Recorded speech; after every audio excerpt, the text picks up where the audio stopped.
Bonsoir, votre rendez-vous quotidien, on vous répond, consacré aujourd'hui à l'association Roseau, une association créée en 1991 et qui agit quotidiennement pour améliorer la qualité de vie des enfants atteints de cancer. De nombreuses activités et sorties sont organisées par des bénévoles. On vous détaille le programme après avoir scanné le QR code que vous allez voir à l'antenne. Alors ce QR code, vous le scannez, vous posez des questions sur des thèmes qui vous concernent et nous y répondrons dans les prochaines émissions. Pour répondre à mes questions, je reçois aujourd'hui Rodolphe Carré. Bonsoir Rodolphe. Merci d'avoir accepté notre invitation. Vous êtes le président de l'association Roseau.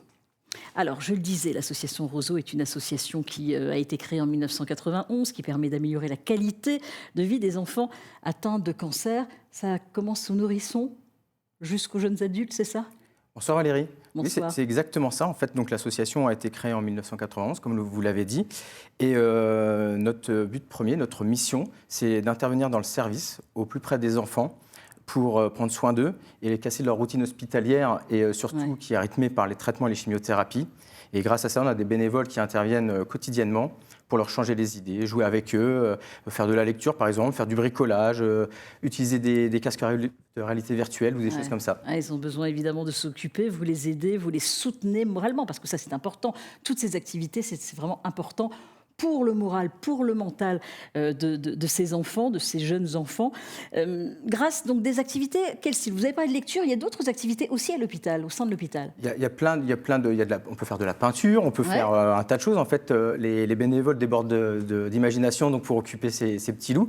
Donc, comme je le disais tout à l'heure, il y a la réalité virtuelle, on peut bricoler, on peut faire du plastique dingue. Il y a des activités tous les jours et différentes. Comment ils réagissent? Eh ben, les enfants sont super heureux parce que en fait, le fait d'être, je vais utiliser le mot cloîtré dans une chambre, c'est pas du tout évident. Non. Et nos bénévoles leur apportent cette petite étincelle en fait qui vient égayer leur journée. Cet échange qui est formidable. Exactement. Alors vous soutenez aussi les parents moralement, hein, c'est ça. C'est important aussi de dialoguer avec eux. On accompagne les parents parce que ce qui est difficile aussi auprès des parents, c'est qu'ils s'enferment également avec l'enfant. Et nous, le but de nos bénévoles, c'est de tirer un petit peu ces parents hors de la chambre, discuter, d'échanger sur tous les thèmes, absolument pas médicaux, parce qu'on veut vraiment les faire sortir de ce traitement et une espèce de normalité, en fait, une conversation pour leur faire penser à autre chose. Ce qui est formidable, c'est qu'il existe aussi une maison des parents à Reims pour ceux qui habitent loin et qui ne veulent pas faire des déplacements de 2 heures aller, 2 heures retour pour voir tous les jours leur enfant. Exactement. En fait, il manquait cette petite carte ou cette corde à notre arc à Roseau. Et depuis 2021, donc, on a créé la maison des parents. Comme ça, toutes les familles qui habitent à plus de 30 km de Reims en fait, peuvent rester sur place. La maison est à 200 mètres de l'hôpital. C'est facile. Donc c'est beaucoup plus simple. Et puis ça évite aussi aux parents de prendre la voiture. Parce que dans des cas comme ça, quand l'enfant est hospitalisé, on pense à autre chose, il y a la route, donc ça crée un risque. Et nous, ce qu'on veut, c'est vraiment prendre soin de toute la famille de façon à ce qu'elle se concentre sur elle-même et sur l'enfant. Alors lorsque les enfants sortent de l'hôpital, vous leur organisez justement des sorties. Quelques exemples. On fait quelques sorties dans des parcs à thème comme Nigloland où il y a, en collaboration avec Chacun son cap, des enfants partent une semaine en croisière. On fait aussi de l'acrobranche, du bowling, c'est très divers et varié. Des baptêmes aériens par exemple avec aussi. beaucoup de partenaires évidemment qui vous aident, qui sont là pour heureusement qu'ils sont là et d'ailleurs je les remercie, j'en profite pour les remercier parce que sans eux on ne pourrait pas avancer. Oui, bien sûr, c'est important en tous les cas d'égayer leur vie à ces enfants. C'est pas toujours facile. Alors il y a une question d'une téléspectatrice, Karine qui habite Châlons-en-Champagne dans la Marne et qui demande comment pouvons-nous aider justement votre association, soit par des dons d'argent, soit par du matériel, soit par du bénévolat. On peut faire les trois, hein, mais on peut tout faire. Le matériel aussi? On peut tout faire. C'est-à-dire que nous, on est preneurs évidemment d'argent parce que c'est le nerf de la guerre pour réaliser des rêves d'enfants, ce qu'on fait aussi.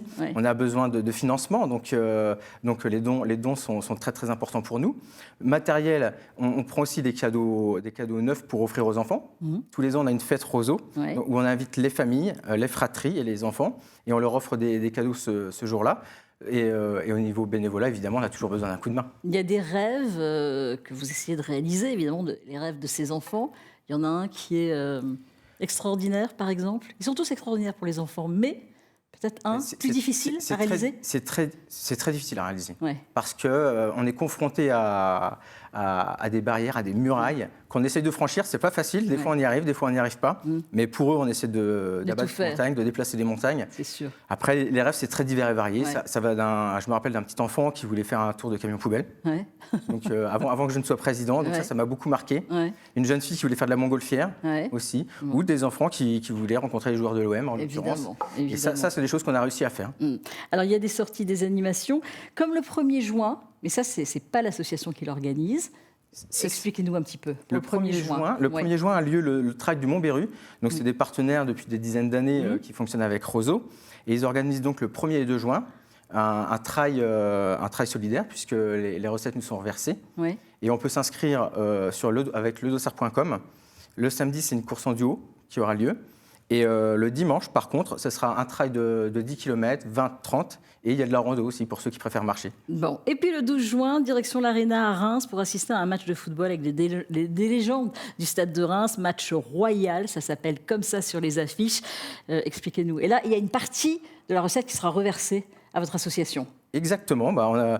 On a la chance d'avoir des grands joueurs à Reims donc, et qui vont défendre la cause de l'association, de 4 associations en l'occurrence, dont Roseau.